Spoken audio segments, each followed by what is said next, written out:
Welcome. As of the time of recording this interview, we've just seen the S&P 500 go into a bear market. It did so having closed out the session in the last 24 hours beyond the 20% below where we were at the record highs, which is a significant moment in terms of a psychologically important level to watch out for. But of course, the big question is how much further on has it to fall before it finds a bottom in what is a market which at the moment is febrile, to say the least. Let's now catch up with a regular guest here on IGTV. It's Ron William from RW Advisory. To ask you, Ron, what's going on? First of all, thanks indeed for coming in. It's great to have you back in the studio. Yes, pleasure to be back. Because I think that's the first thing to get over. We are living with COVID, which I think is what everybody's trying to do. Look, these markets as they stand at the moment, we'll get into your charts. We've got one just here behind us. But what's your description of where we are, what the market feels like?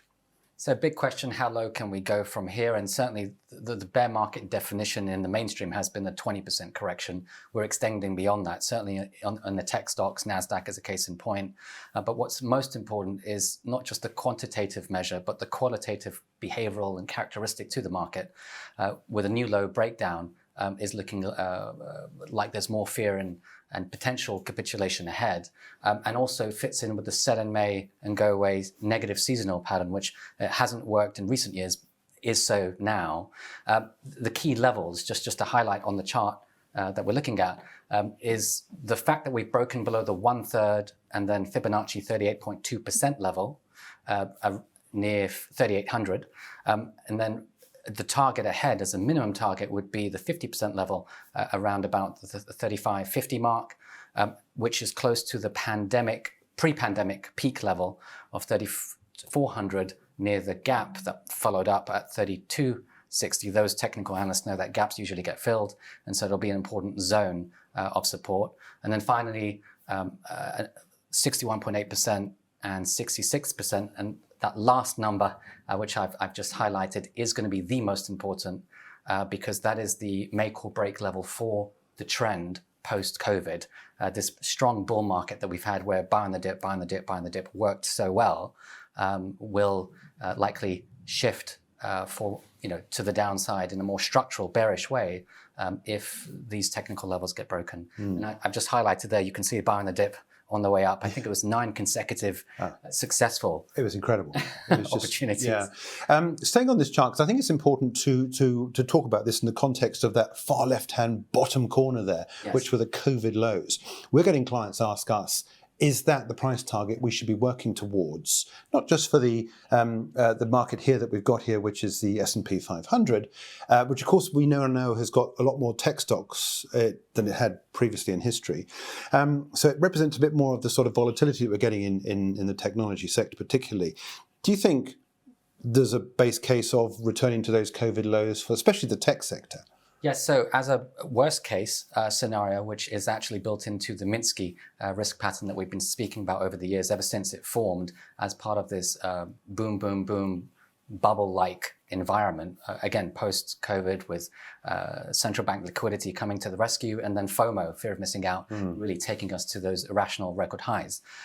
So yes, as a worst case scenario, that is an increasing probability, but not in a straight line down. So the roadmap that we've always worked on is this fractal pattern of a fall, rally, and then rest of fall, 3 stages, not an event, a process. And so as that process, probably the next chart helps answer that question. What later on was reframed by myself as the Minsky technical risk pattern, which is basically a broadening pattern of higher peaks and lower troughs, which is a self-feeding volatility cycle between buyers, sellers, demand and supply. This feeds in as the technical framework for the economist Hyman Minsky, who spoke about what created bubbles on cheap credit and high speculation. But this actually gives the chart technical behavioral side of it. And you can see there, I've numbered 1, 2, 3, 4, 5. 5 is the throwover signal where markets over-exaggerate to the upside as part of that rational exuberance. Then we call it exhaustion, isn't it? An exhaustion, yes. A technical term. An exhaustion and overvaluation, overbought conditions, whether you're looking at macro, fundamental, or technical overlays, are all 3. 6 is the kiss of death. That's when we roll over the other side, and it creates this massive bull trap of aggressive long positions, which ultimately get liquidated. And that's where we start to go from greed on the top side to fear, but actually what we're now gauging for is fear into capitulation. That hasn't happened yet, but that is likely further on in the year. So what's the trigger point for that? I think there's got to be a catalyst, hasn't it? It brings about that sort of that final leg. Yes, well, macro fundamental, we've had plenty. I mean, certainly in terms of inflation fears on the rise globally, recession concerns ahead, which feeds through to our model. Fundamentally, big unwind in value, and it looking like a value trap right now for some people who are looking to buy on the dip and at cheap levels. Technically, we're seeing it right now before our eyes, a new low breakout. If this was a tactical low and a buy on the dip opportunity, that May low would have held. Now, notwithstanding, we could still see a bounce. Traditionally, that can happen into the midsummer season as part of the traditional rally, with a potential topping sequence into August, and the other charts will give more information on that. So bounce opportunity ahead, but the key point here is it's likely going to be a short-term set on the rally opportunity, and that we are strategically in a bear market. Let's remember, emerging in terms of the global market, big picture, emerging markets peaked early 2021. We had world index summer last year, and then early this year, 2022, growth, which is what we're seeing in terms of tech leadership up and now down. And so we're really just the US is now playing catch up with each of those topping markets now on the downside. So we have to watch it step by step, not look for linear moves, but certainly elevated volatility, a faster moving markets, and a good time to kind of book in profits or maybe look at the short side. Yeah. Well, let's move on to the next chart, because I think the next chart's interesting as much as it focuses on this right-hand side of the chart, doesn't it, in some more detail. So explain more about what's going on, this big red. Well, essentially, we're opening the car and looking at the engine underneath in terms of a top-down focus on not index, but sector and stock level. What's driving this market? And the very thing that drove it up is what's leading it down, and that is tech, growth and tech. So tech, or FANG, as we came to know the acronym, is being defanged as we speak. If we look at the composite index, it's already down quite a bit, but still has up to 40% risk potential ahead. That would take it to the pandemic crash lows. Also, just to keep in mind, it wouldn't just be tech. It could be tech, value, so growth and value, and then other sectors as part of a broad-based shakeout. Correlation turns to one, and usually all gets affected. So it'll be more of a relative performance environment rather than absolute gains. Capital preservation will be key. And while a lot of these big stocks do offer kind of strong balance sheets and great dividends, it's all about timing. And good value is good if we're not catching the falling knife. So make sure that those technical patterns produce strong turnarounds in order to look for that value trade. Right now, it's a value trap with risk ahead. Well, I think it's an interesting point, actually, to mention. As we speak, we're awaiting this next Federal Reserve decision on interest rates. There's some speculation it could go 75 basis points. And that, of course, is this thing about bringing other sectors into it, isn't it, really? Because we know that inflation is getting the upper hand of central banks. We know the yield curve is steepening. We know that a lot of things going on under the covers which are promoting this idea that all markets are overvalued. But, of course, as you say, that provides us with tremendous opportunities, potentially, down the line, of buying into these stocks which have been heavily beaten up for no reason at all. And you are getting pockets of really interesting results coming through, showing that even in the tech sector, you're getting some tremendous value even at these levels. But it's riding all that out, isn't it? And working out what you do in the interim to safely protect your investments. Absolutely. And just to add to that, selectivity also still works. It's just a lot harder to time and to hold. So we are in a bifurcated mix of best and worst performers. Even in the tech sector, there are some stocks that have actually fared well and may be better bets going ahead, but it's much harder to find them and then to hold them during a volatile bear down phase. So certainly any of them that have strong fundamental stories with supportive technical setups, that's something to consider. But I am very concerned, having spoken with clients and just general colleagues, not to avoid a value trap in a falling market. It is the proverbial catching the falling knife. Yeah. I want to take a look ahead if we can now. I know your next chart is something that gives us an opportunity to look at what's likely to happen in H2. Here we are now at the beginning of the second half of the year, or very close to. What's the message? What do you take from this? Yeah, so the cycles are realigning. I think since we last spoke, I mean, several times over, we were talking about, is the big cycle turning? And that's been a recurring theme. But the timing has been difficult because, of course, markets are skewed. Central banks have maybe over-leveraged and exaggerated some of that liquidity. We've reinvested it into the market in terms of investors, traders, and the FOMO effect, fear of missing out. So all of that did what it did. And we're now seeing the closure of that party with tangible downside breaks. On the chart here, we can see the roadmap cycle on figure 1, which is our standard asymmetric shape to a bull cycle. 2/3 of the way up and 1/3 of the way down. We're in the late stage of that cycle between W, X, and Y. That's the fall, followed by a rally, and then rest of the fall. And that's where we are now. This buy on the dip moment on face value will likely be a sell on the rally, and then a landslide down. How that shape takes place is something we will have to watch and see. But if you look at figure 2, this is the real signal. It's a composite cycle based on economic drivers, showing that the second half of this year has negative risk going into 2023. So between now and then, not a straight line down, but certainly headwinds to continue ahead. And that's the roadmap educational framework. If you look to the right, that's the actual economic business cycle rotations, just showing how we can combine macro, fundamental, and technical overlays all together, and they all suggest the same thing.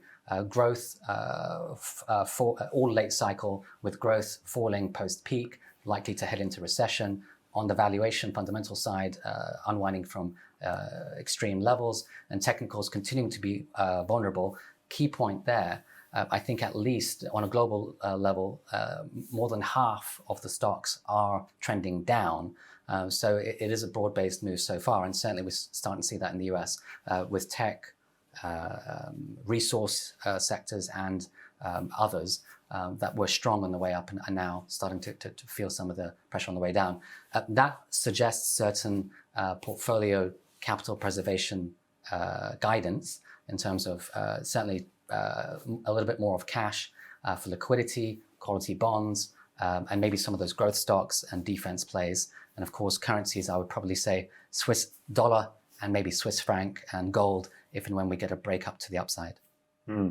Let's take a look at this. You talk about cycles, and we've spoken before about the seasonality, seasonal cycles. How important is this to monitor? Yes, so this was originally the timing of our interview today in terms of the sell in May negative seasonality pattern. But of course, we had the first part of that signal confirm. May was a down month, but then instead of sell in May and go away, we had a little bit of come back again and buy on the bounce. And now it's unraveled again. So we're sticking back to the cycle dynamics. This is the seasonality pattern tested over 100 years worth of data on the US equity market. And what it shows is sell in May actually begins in mid-April after a positive earnings season on average. The market peaks out on optimism, and then that summer season begins. And actually the worst of it isn't May, it's June. June and September, September being the biggest and the worst. And so September is part of that autumn fall crash cycle. But what an interesting observation here is if we were to get a bounce between now and then, it still offers more mean reversion risk to the downside, particularly when we have so many cycles confluencing in the downside direction. So if we can remember, sell in May and go away is working this year, even though it had a volatile time in recent times. June and September are the worst, and September is likely where we get a bigger part of the fall.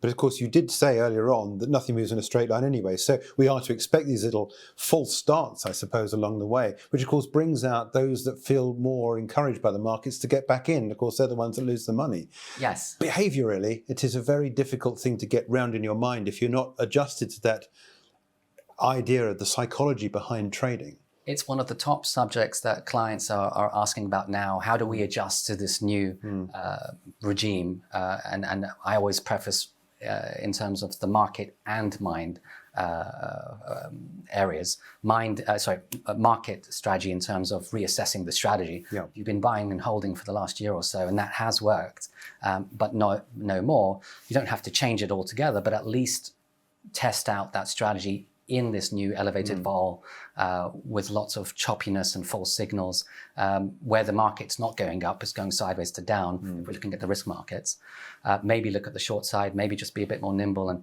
take profits faster, because it's hard to let them run as it used to be.